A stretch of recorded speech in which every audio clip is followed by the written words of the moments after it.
ওই ভিখারি কীর্তন শুনছে, ওর পায়ে হাত দেব। আমরা অনেকে বলে থাকি বাবা, একটা কলসি সোনার হোক বা পিতলের হোক আর মাটির হোক, সে যতই দামি হোক, ও যদি মনে করে যে আমি কোনোদিন কারো কাছে মাথা নত করবো না, তার বলা ভুল হবে। কলসি তুমি যতই দামি হও না কেন, কিন্তু ছোট্ট একটা কাঁচের গ্লাসের কাছে তোমাকে মাথা নত করতে হবে।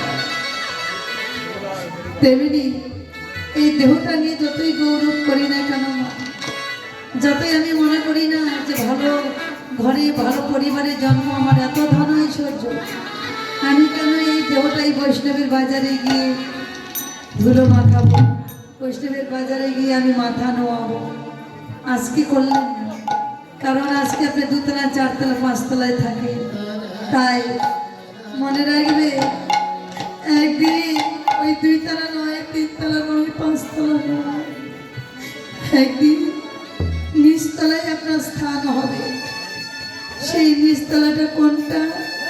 এই নিচতলাটাই হলো একমাত্র এই তুলসী তলা। নিতাই গৌর হরি বল।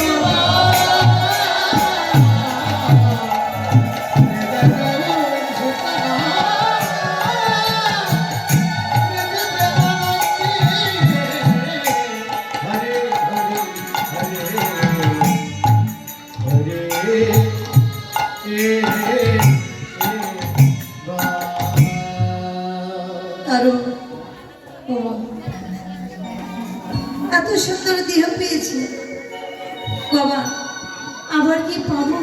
নাও পেতে পারি।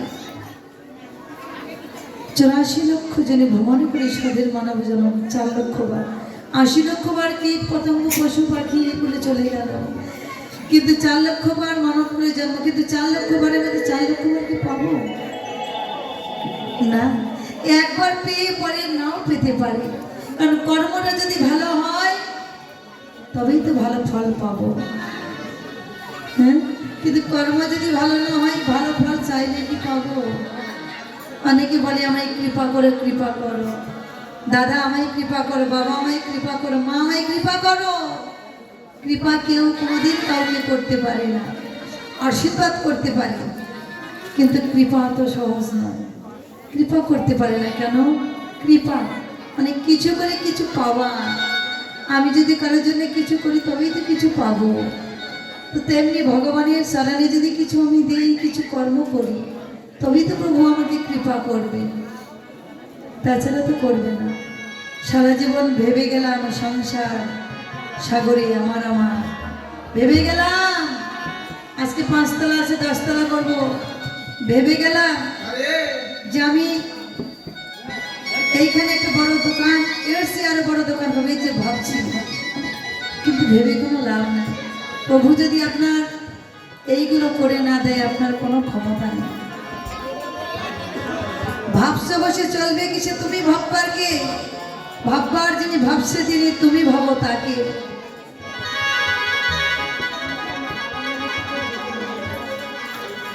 জানি তাই আমার এই ছোট্ট মামনি, তার বাবার কথা আমার কমিটি দাদা ভাইরা একটু আগেই বলেছিল। নারায়ণ, এত সুন্দর একটা নাম, বলি হারি যায়। এই নারায়ণ দাদা কিছুদিন আগে, একদিন কম 2 মাস হয়েছে, আমার ওই মামনি বলছিল, মাসি আমার ওদের বাসায় আমি আছি, বলে 1দিন কম 2 মাস হয়ে গেল আমার বাবা চলে গেছে। তো সবাইকে একদিন যেতে হবে, কাউকে 2 দিন আগে আর কাউকে 2 দিন পরে যেতে সবাইকে হবে। কেউ 2 দিন আগে, কেউ 2 দিন পরে। মানুষ জন্ম নিলে মরতেই হবে, মানুষ মরণশীল। এই কথাটা বারবার প্রভু চেতনা জাগিয়ে দেয় আমাদের মধ্যে। কখন? যখন আমাদের এইখানে কেউ মারা যায়, যখন আমরা শ্মশান ঘাটে নিয়ে যাই, যখন হরিনাম করতে করতে 4 বন্ধু মিলে নিয়ে যায়, তখন কোনো সময় মনে না হলে সেই সময়টা মনে হয় আজকে এর সময় হয়ে গেছে, হয়তো আগামী দিন আমার সময় আসছে। তখন কিন্তু চেতনা জাগে, কিন্তু যখন আবার সংসারে এসে যায়, আবার এই কথাটা ভুলে যায়। কথাটা ভুলে গেলে হবে না, কথাটা ভুলে গেলে হবে না, কারণ মানুষই মরব, মরার আগে কিছু কর্ম করে যেতে হবে, যে কর্ম করলে আমি ওই ভবনদীর ঘাটে গিয়ে দাঁড়িয়ে থাকবো না। ভবনদীর ঘাটে গিয়ে দাঁড়ালেই ভগবান যুগল সরন্তরিতে করে ভবনদীর ঘাট পার করবে।